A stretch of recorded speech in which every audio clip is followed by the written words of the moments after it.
You in that uniform? Don't touch that machine. The blonde woman's voice rang through the factory, high-pitched and amused, slicing through the air like a blade. Workers nearby glanced up, some smirking, others pretending not to hear. At the center of it all stood a 16-year-old black girl, slim, composed, her long curls tucked under a plain cap. Her janitor's badge hung crooked on her chest, but her eyes, they didn't flinch. Behind her, humming quietly, was the $6 million robotic line that hadn't worked for weeks. "You even know what that button does?" the woman added with a smirk, arms crossed in her tight pink dress. The girl didn't answer. She just looked at the machine. And something in her silence made the room quiet too. But what she did next shook every person watching. "You in that uniform? Don't touch that machine." The voice cut through the air like a whip, sharp, disbelieving. Heads turned. Standing just feet away, in front of a gleaming but silent robotic production line, was a teenage black girl, slim build, janitor uniform 2 sizes too big, long curls tied into a loose bun. In her hand, a simple screwdriver. On her face, no fear, just quiet focus. "You even know what that button does?"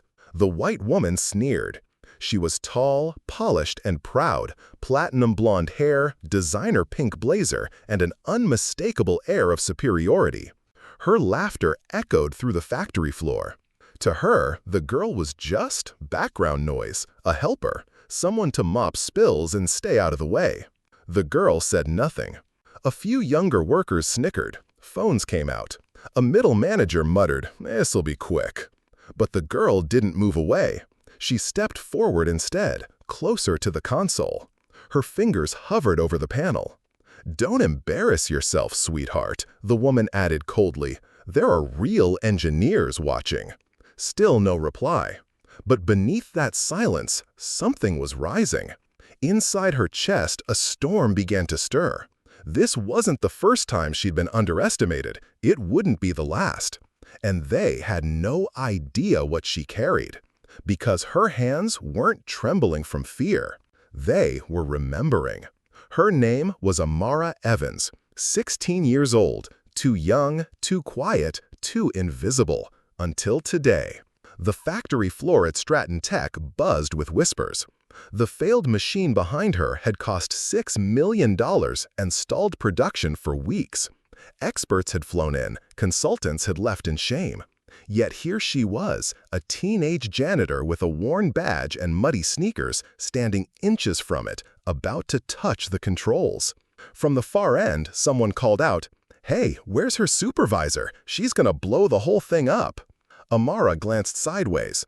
A group of engineers leaned against a rail, smirking. One pulled out his phone and whispered, "Live stream's rolling."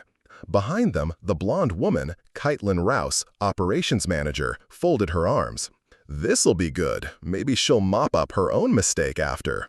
Amara clenched the screwdriver in her palm, her knuckles whitened. Her uncle, the overnight cleaner, had warned her. "These places weren't built for girls, Amara. You be careful." But Amara didn't back down, because this wasn't just a machine. It was the same model she and her father had repaired in the barn, bolt by bolt, wire by wire. Her father, Calvin Evans, the same man the factory once called a genius, until he was quietly pushed out. Amara opened the panel. A hush fell. She didn't flinch, because deep down, she wasn't trying to prove them wrong. She was proving her father right. The panel door creaked open. Wires, fuses, a maze of circuits. It would have terrified most people, but Amara leaned in slowly, her fingers dancing across the surface, not fumbling, but reading, listening. Every hum, every flicker of the LED lights told a story, and Amara had been taught to listen. She whispered to herself, red to blue, blue to power. If the motor relay's out of sync. From the back, someone laughed. "She's talking to the machine now?" Another voice added, "Maybe she's praying it won't catch fire." Laughter followed. But Caitlin Rouse didn't laugh. Not anymore. Her smirk had faded, replaced by a furrowed brow. Something about the girl's stillness, her calm, was wrong. "What's your name?" she demanded, stepping forward. Amara didn't look up. "Does it matter?" "I asked you a question," Caitlin barked. Amara turned her head just slightly. "You'll remember it soon." Silence. She reached into her oversized backpack, pulled out a small, battered multimeter, old but loved, her father's initials carved faintly into the side. She began testing voltage. Calm, measured, precise. The crowd shifted. Engineers leaned in. A few stopped recording. One even whispered, "That's a fault we missed." And then she paused. A single connector. Backward polarity. A fire risk. A silent killer. She exhaled, adjusted it, and reached for the power switch. Nobody dared speak, because for the first time, they were watching, not laughing. Amara's thumb hovered over the switch. Around her, the factory held its breath. Caitlin Rouse folded her arms tighter, jaw clenched, but her confidence had cracked. Engineers exchanged glances, some embarrassed, others defensive. The girl hadn't just guessed. She had spotted a mistake they'd overlooked for weeks.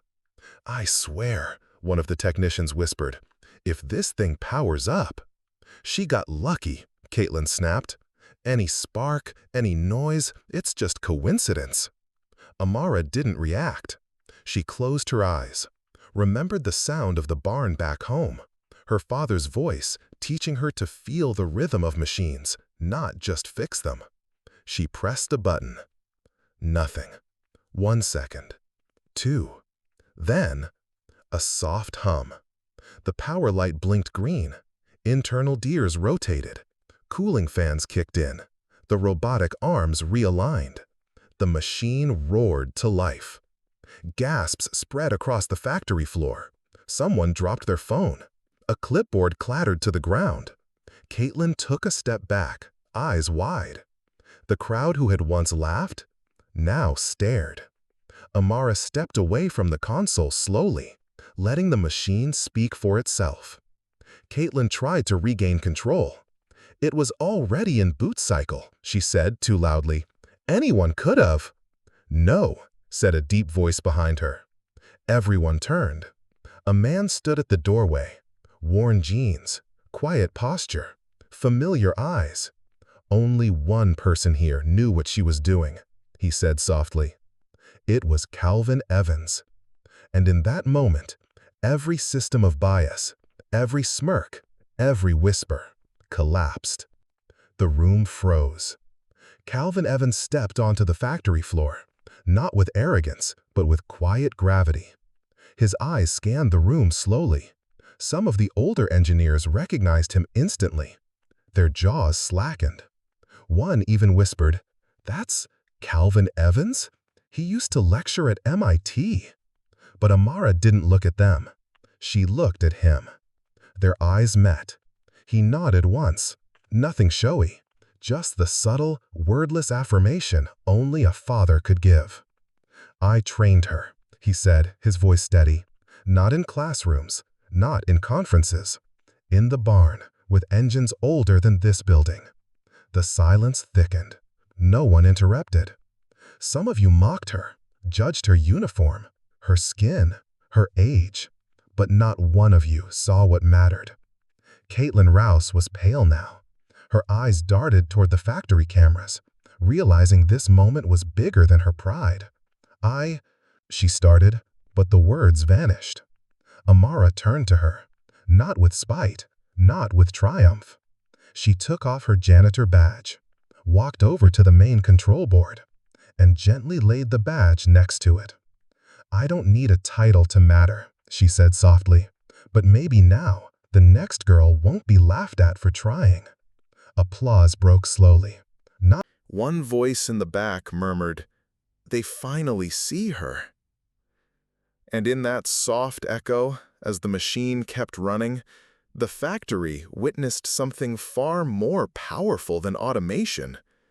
It witnessed a legacy, one built in silence, one that couldn't be erased.